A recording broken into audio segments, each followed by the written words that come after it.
of us are taught to treat life insurance like a grim utility. We pay a premium every month, throwing money onto a stack of bills to ensure our families aren't left destitute if the worst happens. That mindset locks us into a very rigid system. When we want a house, we go to a traditional bank and pay their interest rates. When we want to grow our savings, we throw it into the stock market and cross our fingers that a sudden crash doesn't wipe out decades of work. High net worth individuals and professional athletes often take a different path. They actively purchase massive, multi-million-dollar life insurance policies while they are still young and healthy.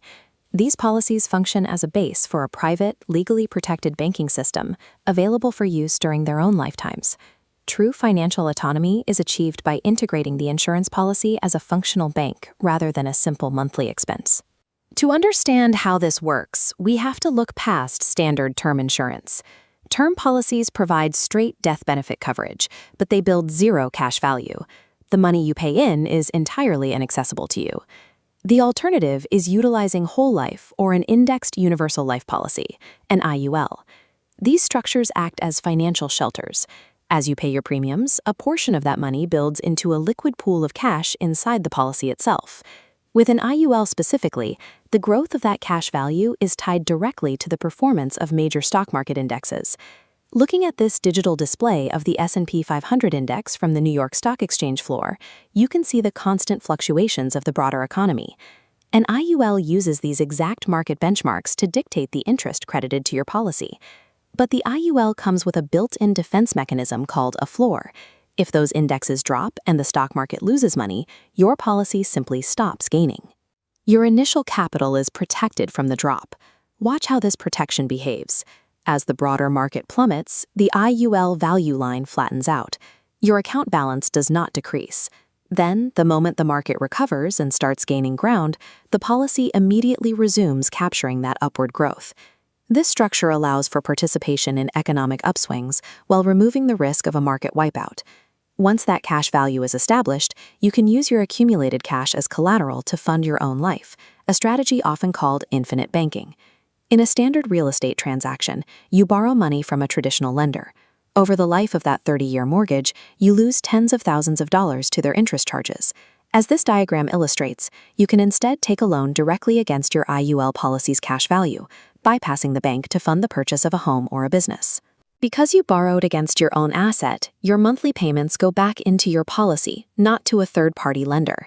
Since the underlying cash value continues earning interest, these payments replenish your collateral, while the balance continuously compounds. By acting as both the lender and the borrower, you retain the interest that would otherwise be lost to a bank. To scale this system quickly, professional athletes and high-net-worth individuals rely on a specialized tactic known as premium financing. This strategy requires a specific financial profile.